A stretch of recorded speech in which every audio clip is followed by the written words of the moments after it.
Hello guys, welcome back to my channel honey Telugu audio stories. ఒక అమ్మాయి కథ, episode number 32. నువ్వు నన్ను తప్పుగా అనుకున్నావా ఆనంది? నేను అసలు దాని గురించి మాట్లాడాలని అనుకోలేదు. నేను దేని గురించి మాట్లాడాలని వచ్చానంటే అంటూ మధ్యలోనే ఆగిపోయాడు రామ్. ఆనంది హార్ట్ బీట్ పెరుగుతూ ఉంటే కుతూహలంగా రామ్ వైపు చూసింది. 2 క్షణాల మౌనం తర్వాత రామ్ ఏదో చెప్పడానికి సిద్ధపడినట్లుగా గొంతు సవరించుకున్నాడు. రామ్ చెప్పడం మొదలుపెట్టాడు. నన్ను నమ్ము ఆనంది. నేను మరోసారి ఎవరినైనా ప్రేమిస్తానని అస్సలు ఎక్స్పెక్ట్ చేయలేదు. ముఖ్యంగా నా పెళ్ళి జరిగిన తర్వాత ప్రేమ, పెళ్ళి, నమ్మకం పోయింది. ముఖ్యంగా బంధాల మీద విలువ పోయింది. కానీ నాకు వీటి మీద నమ్మకం కలిగించింది నువ్వే. నేను ప్రేమలో పడటానికి కారణం నువ్వే. నువ్వు వచ్చాక నేను చాలా మారిపోయాను ఆనంది. ఎంతగా మారిపోయాను అంటే 5 ఏళ్ల క్రితం ఉన్న రామ్లా మారిపోయాను. Thank you so much Anandi. నన్ను ఇంతలా మార్చేశావు నువ్వు. అతని స్వరం మారింది. అతని మనసులో ఉన్నవి ఒక్కొక్కటిగా బయట పెట్టేస్తున్నాడు.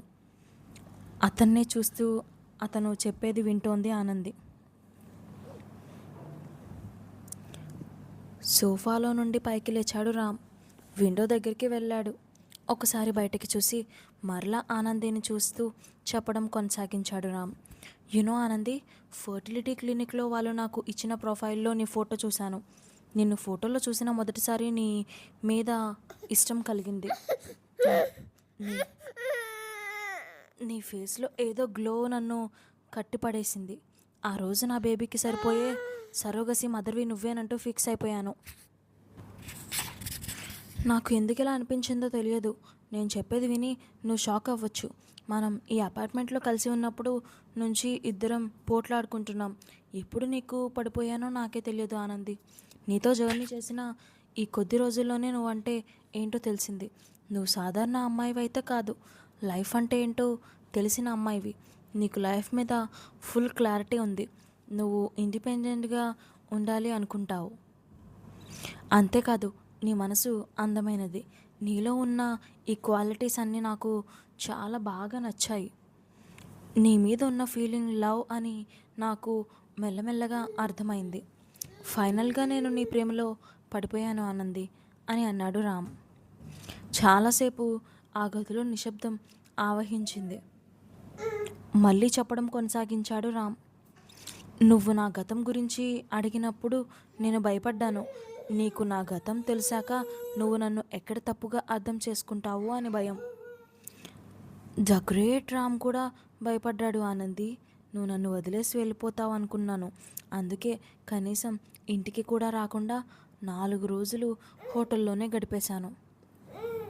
నీతో ఉండి బాధని భరించడం కంటే మన మధ్య దూరం ఏర్పడితే దీని గురించి మర్చిపోతాను అనుకున్నాను. నువ్వు నమ్మలేని నిజం ఒకటి చెప్పనా? నీ నుంచి నేను దూరంగా వెళ్ళినా ప్రతిసారి అంతకంటే రెట్టింపు వేగంతో నీ వైపు అట్రాక్ట్ అవుతాను. నీలో ఏదో పవర్ ఉంది ఆనంది. నీ వైపు అది నన్ను ప్రతిసారి అట్రాక్ట్ చేస్తూనే ఉంటుంది.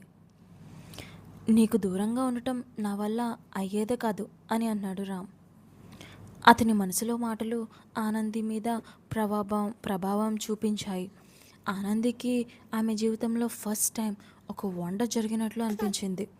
అతని మాటలు వింటూ ఆమె కథలో రాజకుమారిలా ఫీల్ అయింది. రామ్ ఆ సిటీలోనే మోస్ట్ ఎలిజిబుల్ బ్యాచ్లర్, అమ్మాయిల కలల రాకుమారుడు. అంత హ్యాండ్సమ్ పర్సన్ ఆమెతో ప్రేమలో పడ్డాడు. ఇది వండర్ కాక మరేంటి? ఆమెలో వింతైన భావం కలుగుతుంది. హ్యాపీనెస్ని దాచుకోవాలంటే కష్టంగా ఉంది ఆమెకి. గట్టిగా పాట పాడాలని అనిపించింది. పిచ్చి పిచ్చిగా డ్యాన్స్ చేయాలని కూడా అనిపించింది. గాల్లో తేలిపోతున్నట్లు అనిపించింది. ఒక సరోగసి మదర్ని ఎవరు ఇష్టపడరు, ప్రేమించరు అని ఖచ్చితంగా చెప్పింది ఆనంది. రామ్ నీతో ప్రేమలో పడ్డాడు అని జాను ఆమెతో చెప్పిన మాటలు గుర్తొచ్చాయి ఆమెకి. విషయం కనుక జానుకి తెలిస్తే గట్టిగా అరిసి గోల చేస్తుందని అనుకుని ముసిముసిగా నవ్వుకుంది ఆనంది. నవ్వుతున్న ఆనందిని చూసి ఆశ్చర్యపోయాడు రామ్. ఏమైంది అని ప్రశ్నించాడు. రామ్ అడగగానే ఆలోచనలో నుండి బయటికి వచ్చింది ఆనంది. ఏం లేదు రామ్, నిజానికి నేనైతే ఇప్పటికీ షాక్లోనే ఉన్నాను. నువ్వు నీ మనసులో ఉన్నదంతా నాతో చెప్పేశావు.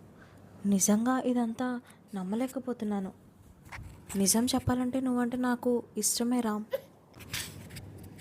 నువ్వు చాలా మంచివాడివి, కానీ నాకు ఏం చేయాలో తెలియడం లేదు. నాకంటూ కొన్ని రెస్పాన్సిబిలిటీస్ ఉన్నాయి. ఈ విషయాలు మన మధ్య వద్దు రామ్. వీటి వల్ల మన మధ్య దూరం పెరగటం నాకు ఇష్టం లేదు. నువ్వు ఎప్పుడూ సంతోషంగా ఉండాలని నేను కోరుకుంటున్నాను. ప్రజెంట్ నేను నీ గురించి ఆలోచించలేను. మన మధ్య ఒక అగ్రిమెంట్ ఉంది, అది అలాగే ఉండనివ్వు. నేను నీ బిడ్డని కనడానికి వచ్చాను. నీ బిడ్డని నీకు కని ఇచ్చేస్తాను. మీ బిడ్డ గురించి నువ్వు ఏమీ దిగులు పడొద్దు. నీ మనసులో నా మీద కలిగిన ప్రేమని బిడ్డను అప్పగిస్తానో లేదో అనే భయం నుండి వచ్చింది. అయితే ఆ భయాన్ని ఇప్పుడే తుడిచే. ఏ సమస్య రాదు. రియల్లీ సారీ రామ్, నీ ప్రపోజల్ని యాక్సెప్ట్ చేయలేను అని పక్కకి చూస్తూ మెల్లగా చెప్పింది ఆనంది. రామ్ ఆమె మాటలకు బాధపడతాడేమో అని అనుకుంది. అందుకే అతడి వైపు చూడలేకపోయింది. సారీ చెప్పాల్సిన పని లేదు ఆనంది, బాధపడాల్సిన పని అంతకంటే లేదు. నిన్ను ఎలా గౌరవిస్తానో నీ ఫీలింగ్స్ని కూడా అలాగే గౌరవిస్తాను. డోంట్ వరీ అని అన్నాడు రామ్. ఊపిరి పీల్చుకుంది ఆనంది. కానీ ఒక్క సహాయం చేస్తావా అడిగాడు రామ్. ఏంటి అన్నట్లుగా అతన్ని చూసింది. నువ్వు నాతో ప్రేమలో పడితే ఓకే, ఒకవేళ అలా జరగకపోతే నాతో ఫ్రెండ్గా ఉంటావా? ఆమె కళ్ళల్లోకి చూస్తూ అడిగాడు రామ్. రామ్ అడిగిన ప్రశ్నకు బదులుగా చిరునవ్వుతో నవ్వి సరే అన్నట్లుగా తల ఊపింది ఆమె. మంచం దిగి రామ్ దగ్గరికి వచ్చింది ఆనంది. అతన్ని ఆప్యాయంగా హత్తుకుంది. ఆనంది సాన్నిహిత్యం రామ్కి ఓదార్పుని ఇచ్చింది. ఆనంది అతనికి ఫ్రెండ్ అనే విషయం బాగుంది రామ్కి. ఇప్పుడు ఆనంది తన ఫ్రెండ్ అని ధైర్యంగా చెప్పుకోగలడు రామ్. ఇద్దరికీ చాలా సంతోషంగా అనిపించింది. ఆనంది చేతిని పట్టుకుని బాల్కనీలోకి తీసుకువెళ్ళాడు రామ్. అక్కడ ఉన్న ఊయాల్లో కూర్చోబెట్టాడు. ఆమెకి ఎదురుగా కుర్చీ వేసుకుని కూర్చున్నాడు. ఆమె ఎదురుగా కూర్చొని ఉన్నాడు. కొద్దిసేపటి తర్వాత, రామ్, ఈరోజు నాకు నువ్వు చాలా పెద్ద షాక్ ఇచ్చావు. ఇలాంటి అందమైన డబ్బున్న అబ్బాయి నా మీద ఇంట్రెస్ట్ చూపడం అసలు మామూలు విషయం కాదు. నేను ఎవరికి నచ్చనని అనుకుంటాను. ఈరోజు అంతా అబద్ధమని నిరూపించావు. ఎగ్జైట్ అవుతూ నవ్వుతూ చెప్పింది ఆనంది. ఆనంది ముఖంలో ఎక్స్ప్రెషన్స్ చూసి నవ్వేశాడు రామ్. హాహాహా, నిన్ను నువ్వు తక్కువ అంచనా వేసుకోకు ఆనంది, నీ గురించి నీకు తెలియదు అంటూ ఆమె మాటలను కొట్టుపడేశాడు రామ్. రామ్ మాటలకు కిలకిలా నవ్వేసింది ఆనంది. ఆమె నవ్వుతుంటే అద్భుతంగా అనిపించింది రామ్కి. తెలిసిందే కదా, ప్రేమించడం వల్ల నవ్వుతే వాళ్ళ పర్సన్ ఎంత హ్యాపీ ఫీల్ అవుతాడో. ఇంకా చెప్పాలంటే చల్లని వెన్నెల కురిచినట్లుగా అనిపించింది. ఆమెను హత్తుకోవాలని కోరికనే ఆపుకుంటూ నానా కష్టాలు పడ్డాడు రామ్. పొరపాటున ఆ పని చేశాడు అంటే ఆనంది బాధపడుతుందని తెలుసు. కొంత సమయం పాటు బాల్కనీలో ఇద్దరు ఉండిపోయారు. చల్లగాలి వాళ్ళ ఇద్దరిని తాకి హాయ్ అని కల్పించింది. అతని చేతుకున్న వాచ్లో టైం చూసి ఆశ్చర్యపోయారు. ఓ మై గాడ్, 4:30 అయింది అని చెప్పాడు రామ్. ఆ మాట విని ఉయ్యాల్లో నుండి ఆనంది దిగి, కానీ ఇప్పుడు మనం మాట్లాడుకోవటం మంచిదైంది, లేదంటే మన మధ్య ఎన్నో అపార్థాలు వచ్చేవి అని అంది. ఆమె చెప్పింది నిజమే అన్నట్లుగా తల ఊపాడు రామ్. నువ్వు చెప్పింది నిజమే ఆనంది, నీతో ఈ విషయాలేమీ చెప్పకముందే నా గుండెంతా బరువుగా ఉంది. నేను ఇప్పుడు రిలాక్స్డ్గా ఉన్నాను అని చెప్పాడు రామ్. రామ్ ఆనంది ముందు చేతులు చాపాడు. ఒక్క నిమిషం కూడా ఆలోచించకుండా అతని చేతుల్ని అందుకుంది ఆనంది. ఆమెను బెడ్ దగ్గరికి తీసుకువెళ్ళి గుడ్ నైట్ ఆనంది అని చెప్పాడు రామ్. ఆమె మంచం మీద కూర్చుంది. అతను బయటికి వెళ్ళడానికి అన్నట్లుగా ఆమె చేతుల్ని మెల్లగా వదిలాడు. అతను వదిలి వెళ్ళిపోవటం ఆనందికి అస్సలు నచ్చలేదు. అతను దూరం అయిపోతున్నాడు అన్న భావన కలిగింది ఆనందికి. తన అంచనాకి వెంటనే ఆశ్చర్యపోయింది ఆనంది. తన వెళ్తుంటే నాకెందుకు అలా అనిపిస్తుంది? రామ్ నాతో ఉండిపోవాలి అని ఎందుకు అనిపిస్తుంది? రామ్ తన మనసులోని మాటలు చెబుతున్నంతసేపు నాకు ఎందుకు సంతోషం కలిగింది? అసలు రామ్ మీద నాకున్న ఫీలింగ్ ఏంటి? గది నుండి బయటికి వెళ్తున్న రామ్ని చూస్తూ తనలో తాను అనుకుంది ఆనంది. రామ్ ఆనందీల మధ్య ఉన్న అపార్థాలు తొలగిపోయాయి. ఇద్దరూ మంచి ఫ్రెండ్స్ అయ్యారు. ఆనందికి 5వ నెల వచ్చింది. రామ్ ఆనందిని బాగా చూసుకునేవాడు. రామ్కి ఎక్కువ ఆనందితో గడపాలని అనిపించేది. సాయంత్రం ఆఫీస్ నుండి త్వరగా వచ్చేవాడు. రామ్కి ఆనందితో ఉన్న సమయంలో ఏమీ గుర్తొచ్చేది కాదు. ఆమెతో గడిపే సమయంలో అతను ఎంతో ఆనందంగా ఉండేవాడు. రామ్ ఆమెకు దగ్గరగా ఉండటం ఆనందికి చాలా ఇష్టం. ప్రతిరోజు సాయంత్రం త్వరగా వస్తాడేమోనని ఆతృతగా ఎదురుచూసేది ఆనంది. నైట్ ఎప్పుడు డిన్నర్ చేసిన తర్వాత ఇద్దరు బాల్కనీలో కూర్చొని అలా మాట్లాడుకునేవారు. ఆ మాటలు అలా కొనసాగుతూనే ఉండేది. ఆనందికి 5వ నెల వచ్చింది కాబట్టి బేబీ బంప్ ఇప్పుడు కొంచెం పెద్దదిగా కనిపిస్తుంది. ఆనంది డ్రెస్సింగ్ టేబుల్ ముందుకు వెళ్ళినప్పుడు ప్రతిసారి అద్దంలో చూసుకుంటూ ఆమె తన పొట్ట మీద చేయి వేసి బేబీని తాకుతున్నట్టు మురిసిపోయేది. శరీరానికి నీళ్లు పట్టి కొంచెం ఒళ్ళు చేసి అంతకు ముందు కంటే మరింత అందంగా కనిపిస్తోంది ఆనంది. నేను ఈ మధ్య అందంగా ఉన్నాను అనుకోకుండా ఉండలేకపోయింది ఆమె. ఆమె లోపల ఇప్పుడు ఒక జీవం ప్రాణం పోసుకుంటుంది. ఆ భావం మాటల్లో చెప్పలేనిది. ఆ భావాన్ని వ్యక్తపరచడానికి కొన్ని వేల భావాలు కూడా సరిపోవు. అలాగే ఒకరోజు ఉదయం ఆనంది తనను తాను డ్రెస్సింగ్ టేబుల్ ముందు అద్దంలో చూసుకుంటూ బేబీ బంప్ మీద ఆప్యాయంగా తరుముకుంటూ తనలో తానే మురిసిపోతున్న సమయంలో గదిలోకి రామ్ వచ్చాడు. బేబీ బంప్ని చూసి రెడీ అవుతున్న ఆనందిని చూసి నవ్వాడు. ఇంతవరకు రామ్ వచ్చిన సంగతి గమనించని ఆనంది రామ్ నవ్వగానే వెనక్కి తిరిగి చూసింది. వెంటనే తేరుకొని రామ్ని చూసి చిన్నగా నవ్వింది. Guys ignore my baby sounds. Ram నుండి చూపు తిప్పించి మంచం మీద కూర్చుంది ఆనంది. ఆమె పక్కకు వచ్చి కూర్చున్నాడు రామ్. నువ్వు చాలా అందంగా ఉన్నావు ఆనంది. ఈ బేబీ బంప్ నీకు ఇంకా సరికొత్త అందాన్ని తెచ్చిపెట్టింది. చాలా ముద్దుగా బొద్దుగా ఉన్నావు చిరునవ్వుతో అన్నాడు రామ్. గైస్ యాక్చువల్గా మా బాబు పేరు కూడా రామ్, అందుకే ఎప్పుడు రామ్ అని పిలిచినా వచ్చేస్తున్నాడు. ఆనంది ముఖం స్ట్రాబెర్రీలా ఎర్రగా మారింది. ఈ మధ్య నేను చాలా తొందరగా బరువు పెరుగుతున్నాను తెలుసా నీకు? అమాయకంగా కంప్లైంట్ చేస్తున్నట్లుగా చెప్పింది. ఆనంది ముఖంలో కనిపిస్తున్న ఎక్స్ప్రెషన్స్ చూసి నవ్వేశాడు రామ్. నువ్వు బరువు పెరగడానికి కారణం ఏంటో తెలుసా? బాబు వేగంగా ఎదుగుతున్నాడు అదే చిరునవ్వుతో అన్నాడు రామ్. ఏంటి బాబు పుడతాడని నీకెలా తెలుసు? నువ్వు అంత నమ్మకంగా ఎలా చెప్పగలవు? రామ్ కళ్ళు ఎగిరేసింది ఆనంది. అంతే, నాకు తెలిసిపోతుంది. ఎందుకంటే పుట్టేది అబ్బాయి, నాలాంటి అందమైన అబ్బాయి పుడతాడు నమ్మకంగా చెప్పాడు రామ్. సరే అయితే నేను ఆడపిల్ల పుట్టాలని కోరుకుంటున్నాను. ఎందుకంటే ఈ ఇంట్లో మిస్టర్ రూల్ తమరున్నారు. ఒకరు చాలు, ఇంకొకరు ఎందుకు? అది అమ్మాయి అయితే అనుకువతో చక్కగా ఉంటుంది.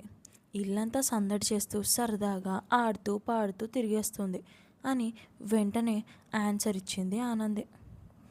ఆనంది మాటలు వింటూ చిరునవ్వులు చెందాడు రామ్. ఓయ్ నవ్వుతావేంటి అని రామ్ని చూస్తూ చిరుకోపంగా అడిగింది ఆనంది.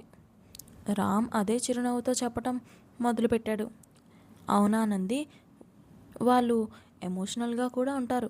వారిలో అమ్మాయి అబ్బాయి ఎవరైనా సరే నా జీవితం వారితోనే ముడిపడి ఉంటుంది. పుట్టేది అమ్మాయి అయినా సరే ఆ పాప కూడా నీలాగే ఎదుటివారికి గౌరవించేలా ఉండాలని నేను కోరుకుంటున్నాను అని ఉద్వేగంగా చెప్పాడు రామ్. ఈ బిడ్డ ఆడపిల్ల అయినా సరే మగపిల్లవాడైనా సరే నేను తండ్రిగా పొందబోతున్నందుకు అదృష్టం చేసుకుంది. నువ్వు గొప్ప తండ్రివి అవుతావు రామ్. రామ్ చెంప మీద చేయి వేసి నమ్మకంగా చెప్పింది ఆనంది. ఆనందికి తన మీద అంత నమ్మకం ఉందని తెలియగానే రామ్ కళ్ళల్లో సన్నటి నీటి పొర తేలియాడింది. నేను బెస్ట్ ఫాదర్ అవుతానో లేదో తెలియదు కానీ నా బిడ్డకు చేయవలసినవన్నీ చేస్తాను. ప్రతి క్షణం వాడికి తోడుగా ఉంటాను. అయితే కష్టకాలంలో వాడికి మొదటగా గుర్తొచ్చేది నా పేరు అయి ఉండాలి. నేను పడిన కష్టాలు నా బిడ్డకి కలగకూడదు. ఆపదలు ఆదుకోవడానికి వాడికంటూ నేను ఆసరాగా ఉంటాను అని 2 క్షణాలు ఆగాడు రామ్. రామ్ మాటలు వింటుంటే ఆనంది మనసు బాధగా మూనిగింది. మళ్ళీ చెప్పడం కొనసాగించాడు. మనకి ఏదైనా కష్టం వచ్చినప్పుడు మన కుటుంబంలో కనీసం ఒకరైనా మనకి తోడుగా ఉండాలి. మనకి భరోసాని ఇచ్చే ఒక చెయ్యి ఉన్నా సరిపోతుంది. అలాగే ఈ ప్రపంచంలో నా బిడ్డ ఎప్పుడూ ఒంటరిని అని ఫీల్ అవ్వకూడదు. అంత దారుణమైన పరిస్థితి నా బిడ్డకు రానివ్వను. ఆనంది కలిసిన తర్వాత ఇదే మొదటిసారి రామ్ తన మనసులో మాట అంతా బయటపెట్టడం. రామ్ కాస్త ఎమోషనల్ అయ్యాడు. అంటే రామ్ జీవితంలో ఏదో జరిగింది. ఇప్పుడు ఒక సమయంలో అతని కుటుంబం అతన్ని వదిలేసిందా? అవసరమైనప్పుడు అతనికి తోడుగా నిలబడలేదా? సరైన సమయంలో ఫ్యామిలీ తోడుగా లేకపోతే అంతకంటే దారుణమైన పరిస్థితి ఉండదని ఎందుకు రామ్ అలా అన్నాడు? రామ్ గురించి ఆలోచించసాగింది ఆనంది. ఆనంది మాటలు ఆమెకి ఇంత ఆశ్చర్యాన్ని అతని మాటలు ఆమెకి ఇంత ఆశ్చర్యాన్ని కలిగించాయి. రామ్ బాధకి కారణం ఏమిటని అతని అడగాలని అనిపించింది ఆనందికి. అందులోనే అడగాలా వద్దా అని అయోమయంలో పడింది ఆమె. అమ్మా వద్దు వద్దు, ఇప్పుడు నేనేమైనా అడిగితే రామ్ బాధపడతాడు. అతనిలో దాగున్న విషయాల గురించి అడిగి మళ్ళీ అతన్ని బాధ పెట్టిన దాన్ని అవుతాను. అతని బాధకు కారణం నేను అవ్వాలి అని అనుకోవడం లేదు అని మనసులోనే అనుకుంది ఆనంది. అతని చేతిని ఆమె బేబీ పంప్ మీద పెట్టి ఐ లవ్ యూ కన్నా అని ముసిముసిగా పలికాడు. కరెక్ట్గా అదే సమయంలో ఆనంది కడుపులో ఉన్న బిడ్డ కదలిక వచ్చింది. బేబీ ఒక్క కిక్కిచ్చాడు. రామ్కి ఆశ్చర్యంతో నోట మాట రాలేదు. ప్రపంచాన్ని జయించినంత ఆనందం కలిగింది. ఆనంది బేబీ తన్నాడు. నీకు కూడా అనిపించిందా అని సంతోషం పట్టలేక గట్టిగా అరిచాడు రామ్. బేబీ తన్నగానే ఆనంది కళ్ళు సంతోషంతో మెరిశాయి. ప్రెగ్నెన్సీ సమయంలో బేబీ కదలికలు ఒక అద్భుతం. ఇప్పుడు ఆనంది కూడా అదే అద్భుతాన్ని మనసారా ఫీల్ అవుతుంది. ఆనంది బేబీ బంప్ మొత్తం చేత్తో నిమిరాడు రామ్. ఈసారి మళ్ళీ బేబీలో కదలిక లేదు. ఆనంది వైపు కంగారుగా చూశాడు. రామ్ భయపడకు, ఇదంతా మామూలే చిరునవ్వుతో చెప్పింది ఆనంది. ఆనంది నుంచి తన చేతిని వెనక్కి తీసుకొని జిట్టు చెరుపుకున్నాడు రామ్. రామ్ సంతోషాన్ని చూసి ఆనందికి చాలా ఆనందంగా అనిపించింది. సరే ఆనంది, ఇంకా నేను వెళ్తాను. నిజం చెప్పాలంటే అసలు ఆఫీస్కి వెళ్ళాలని అనిపించడం లేదు. ఈరోజు వర్క్ మీద కాన్సన్ట్రేట్ చేయలేనేమో అనిపిస్తోంది. ప్రతిక్షణం బేబీకి ఇచ్చిన విషయమే గుర్తొస్తుంది. ఎంతో అద్భుతమైన మార్నింగ్ ఇది అంటూ పైకి లేచి నిలబడ్డాడు రామ్. ఆఫీస్కి వెళ్తున్నట్టు సిద్ధమవుతున్నట్టుగా. ఆనంది వెంటనే బెడ్ దిగి ఓయ్ ఆగు అని కంగారుగా పిలిచింది. విషయం ఏంటి అన్నట్లుగా చూశాడు రామ్. నేను ఒక విషయం అడుగుతాను, కాదు అనకూడదు ఆతృతగా రామ్ ముఖంలోకి చూసింది ఆనంది. రామ్ ముఖంలో చిరునవ్వు చెరగలేదు. బేబీకి ఎక్కిచ్చిన విషయం పదే పదే గుర్తొస్తోంది. బేబీ స్పర్శనే మర్చిపోలేకపోతున్నాడు. మళ్ళీ బేబీ స్పర్శ కావాలనుకుంటున్నాడు. ఈ టైంలో నువ్వు ఏది అడిగినా నేను కాదని అనను ఆనంది అని నవ్వుతూ అన్నాడు రామ్. రామ్ చెప్పిన విధానానికి ఆనంది కూడా నవ్వేసింది. అతని కళ్ళల్లో మెరుపు అతని పెదవులపైన చిరునవ్వును చూస్తుంటే ఆనందికి ఏ దిగులు లేనట్టు అనిపించింది. రామ్ని చూస్తూ చెప్పడం మొదలుపెట్టింది ఆనంది.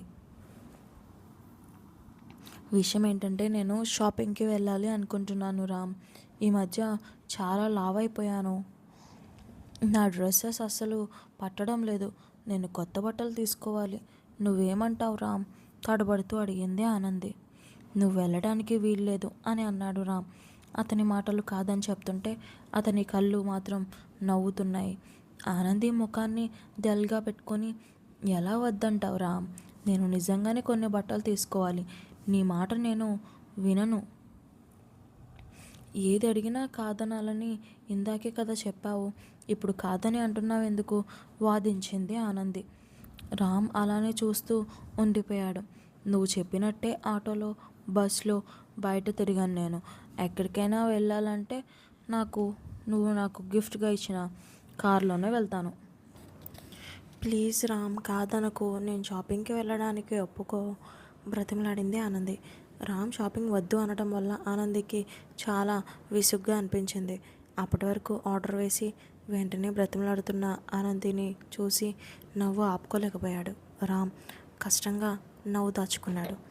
ఆనంది, నువ్వు ఎప్పుడు ఇంతేనా సీరియస్గా అడిగాడు రామ్. ఇప్పుడు నేనేం చేశాను అని బిక్కముఖం వేసుకొని అడిగింది ఆనంది. నువ్వు నన్ను పూర్తిగా చెప్పనివ్వా అని అన్నాడు రామ్. ఏంటి అన్నట్లుగా చూసింది ఆనంది. నువ్వు ఒంటరిగా వెళ్ళటం ఎందుకు? నేను కూడా నీతో పాటు వస్తాను అని చెప్పేలోపే కంగారు పడిపోయావు. ఈవినింగ్ షాపింగ్ మాల్కి వెళ్ళి అటు నుండి డిన్నర్కి వెళ్దాం, సరేనా? నేను వచ్చే వరకు జాగ్రత్తగా ఉండు అని నవ్వుతూ చెప్పాడు. నిజంగానా అని గట్టిగా అరిచింది ఆనంది. అవును అన్నట్టుగా తల ఊపి ఆమె సంతోషాన్ని చూసి నవ్వుకుంటూ తన జేబులో ఉన్న చాక్లెట్ తీసి ఆనంది ముందు పెట్టాడు. ఏమాత్రం ఆలస్యం చేయకుండా రామ్ చేతిలో ఉన్న చాక్లెట్ని లాక్కుంది ఆనంది. థ్యాంక్ యూ రామ్ అని నవ్వుతూ చెప్పింది.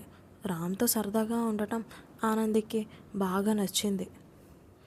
మిస్టర్ యారోగెంట్ అని ఆనంది అనగానే చెప్పండి మేడం రొమాంటిక్ అని అడిగాడు. సాయంత్రం త్వరగా వచ్చేయండి. షాపింగ్కి, డిన్నర్కి లేట్గా వెళ్ళటం నాకు ఇష్టం లేదు అని రామ్ వైపు చూడకుండా చాక్లెట్ మీద దృష్టి పెట్టి అంది ఆనంది. అలాగే అని చిరునవ్వుతో చెప్పి ఆఫీస్కి బయలుదేరాడు రామ్. ఆమె చాక్లెట్లు ప్రతి బైట్ని ఆస్వాదిస్తూ తింటుంది. రామ్ ఇచ్చిన చాక్లెట్ పూర్తి చేసింది ఆనంది. జానుతో మాట్లాడి చాలా రోజులైంది అని సడన్గా గుర్తొచ్చింది ఆనందికి. జానుని కలవాలి. నేను జానుతో ఒకసారి మాట్లాడాలి. హనీమూన్ నుండి ఈ పాటికే జాను వచ్చేసి ఉంటుంది అని అనుకుంది. సడన్గా జానుకి కాల్ చేసింది ఆనంది. ఫోన్ రింగ్ అవుతుంది. 4 రింగుల తర్వాత జాను కాల్ లిఫ్ట్ చేసింది. ఆనంది అని అరిచింది జాను. వెంటనే ఫోన్ని చెవి నుండి దూరంగా పెట్టుకుంది ఆనంది. ఫోన్ మళ్ళీ చెవి దగ్గర పెట్టుకొని, జాను ఎందుకే అరుస్తున్నావు? విసుగుతో కూడిన స్వరంతో అడిగింది ఆనంది. నువ్వు దూరంగా ఉన్నావని అంటూ వెర్రినవ్వు నవ్వింది జాను. కాబోయే మమ్మీ గారు ఎలా ఉన్నారు? బొజ్జులో బేబీ ఎలా ఉంది? నాకు ఫోన్ చేయడానికి సమయం ఎలా దొరికిందబ్బా? ఉత్సాహంగా అడిగింది జాను. అవును మరి, రోజుకి 2 సార్లు నువ్వు కాల్ చేస్తున్నావు కదా. పెళ్ళైన తర్వాత ఇంతలా మారిపోయావు అని నువ్వు అసలు అనుకోలేదు అంటూ నవ్వింది ఆనంది. ఇంతకీ ఎలా ఉన్నావు అని నవ్వుతూ అడిగింది జాను. నేను బాగానే ఉన్నాను. మీరెలా ఉన్నారు? హనీమూన్ ఎలా జరిగింది? నవ్వుకుంటూ ఆసక్తిగా అడిగింది ఆనంది. హనీమూన్ ఎలా ఉందో తర్వాత చెప్తానులే. అలాంటి హాట్ టాపిక్స్ నేరుగా మాట్లాడుకుందాం అని చిలిపిగా అంది జాను. సరే ఆ విషయం తెలుసుకోవడానికే నీకోసం వెయిట్ చేస్తానే అని సరదాగా నవ్వింది ఆనంది. నేనైతే వెయిట్ చేయలేను. తొందరగా చెప్పే. రామ్కి నీకు మధ్య జరిగినవన్నీ తొందరగా అప్డేట్ చేయమన్నాను కదా. ఇంతకీ రామ్ ఎలా ఉన్నాడు? అట్లాగే ఎప్పుడు గొడవ పడుతున్నారా మీరిద్దరూ? బేబీ ఎలా ఉంది అని వరుసగా ప్రశ్నల వర్షం కురిపించింది జాను రిలాక్స్. బేబీ బాగుంది, రామ్ కూడా బాగున్నాడు అని చెప్పింది ఆనంది. లేటెస్ట్ అప్డేట్స్ ఏమీ లేవా అని ఆతృతగా అడిగింది జాను. ఆలోచనల్లో పడింది ఆనంది. నాకు రామ్ ప్రపోజ్ చేసిన విషయం జానుతో చెప్పాలా వద్దా? రామ్ విషయంలో నాకే ఇంకా క్లారిటీ లేదు. ఇప్పుడు జానుతో చెప్పడం ఎందుకు? అండ్ ఈసారి కలిసినప్పుడు చెప్తానులే, అప్పటికే నాకు క్లారిటీ వస్తుంది మనసులో అనుకుంది ఆనంది. ఆనంది ఉన్నావా అని పిలిచింది జాను. హా అని తడబడుతూ చెప్పింది ఆనంది. మాట్లాడవేంటే అని అడిగింది జాను. లేటెస్ట్ అప్డేట్ చేయలేవు? ఏమీ లేవు, అంతా మామూలే అని అంది ఆనంది. అయితే ఓకే, జాగ్రత్త ఆనంది అని కాసేపు మాట్లాడుకొని ఫోన్ పెట్టేసింది జాను. రామ్ ప్రపోజల్ విషయం కరుణ్కి చెప్దామా అని అనుకుంది ఆనంది. కరెక్ట్గా అదే సమయంలో తలుపు శబ్దం వినపడగా తలుపు తెచ్చి చూడగా కరుణ్ అక్కడ నిలబడి భోంచేయవా ఆనంది అని అడిగాడు. ఇద్దరూ సరదాగా మాట్లాడుకుంటూ భోజనం చేశారు. డైనింగ్ టేబుల్ మీద ఉన్న పాత్రలన్నీ వంటగదిలోకి తీసుకుని వెళ్తున్నాడు కరుణ్. కరుణ్ నీతో మాట్లాడాలి అనిపించింది ఆనంది. 5 minutes ఆనంది, వస్తున్నాను అని వంటగదిలో నుండి అరుస్తూ చెప్పాడు. కాసేపటి తర్వాత ఆనంది పక్కనే ఉన్న కుర్చీలో కూర్చున్నాడు కరుణ్. చెప్పు ఆనంది, ఏదో మాట్లాడాలి అన్నావు. ఆనంది మొహంలోకి చూశాడు కరుణ్. రామ్ ప్రపోజల్ గురించి చెప్పాలంటే కొంచెం కంగారుగా అనిపించింది ఆమెకి. రోజు ఈ విషయం గురించి ఆలోచించే బదులు ఇప్పుడే ఒక నిర్ణయం తీసుకుంటే మంచిది అని అనుకుంది మనసులో. చెప్పడానికి సిద్ధపడుతున్నట్లుగా ఊపిరి తీసుకొని నాకు రామ్ ప్రపోజ్ చేశాడు మెల్లగా చెప్పింది ఆనంది. వాట్ అని గట్టిగా అరిచాడు కరుణ్. ఉలిక్కిపడింది ఆనంది. కరుణ్ ఏమైంది అని అడిగింది ఆనంది అతని మొహంలోకి చూస్తూ. ఆశ్చర్యానికి గురయ్యాడు కరుణ్. అందుకే గట్టిగా అరిచాడు. నువ్వు చెప్పేది నిజమేనా ఆనంది అని తడబడుతూ అడిగాడు కరుణ్. అవును కరుణ్, నాకు రామ్ ప్రపోజ్ చేశాడు అని అదే విషయాన్ని మళ్ళీ చెప్పింది ఆనంది. మరి నువ్వేం చెప్పావు అని అడిగాడు. నేనేం చెప్తాను, నువ్వు గెస్ చే కరుణ్ అని నవ్వుతూ అడిగింది ఆనంది. నీ సమాధానం ఏంటో నాకెలా తెలుస్తోంది ఆనంది చిరునవ్వుతో అడిగాడు కరుణ్. నేను ఏం చెప్పలేదు అని కిందకి చూస్తూ చెప్పింది. ఏం చెప్పలేదా, ఎందుకు అని ఆనంది మొహంలోకి చూశాడు Karun. Guys, this story is ending so soon. మీరు ఏ స్టోరీ ఎండ్ చేయట్లేదు అంటున్నారు. యాక్చువల్లీ ఈ స్టోరీ ఎండ్కి వచ్చేసింది. అండ్ నెక్స్ట్ ఇంత అందం స్టోరీ కూడా ఎండ్ చేసేస్తాను. సిఇఓ రొమాన్స్ మాత్రమే ఎక్కువ ఎపిసోడ్స్ కంటిన్యూ అవుతూ ఉంటుంది. This story is going to be a big blast. నా దృష్టిలో మీ అందరికీ స్టోరీ ఇంత నచ్చుతుందని నేను అస్సలు ఊహించలేదు. ఈ స్టోరీ త్వరగా ఎండ్ అయిపోతుంది. సో నేను స్టోరీ రాసి త్వరగా ఎండ్ చేయడానికి ఆల్రెడీ రాసేసే ఉంది. దాన్ని ఎక్కువ ఎడిటింగ్ ఇవన్నీ చేసేసరికి టైం పడుతుంది. సో లేట్ అయిపోతుంది. Okay guys, thank you so much for watching. Like, share, comment, subscribe.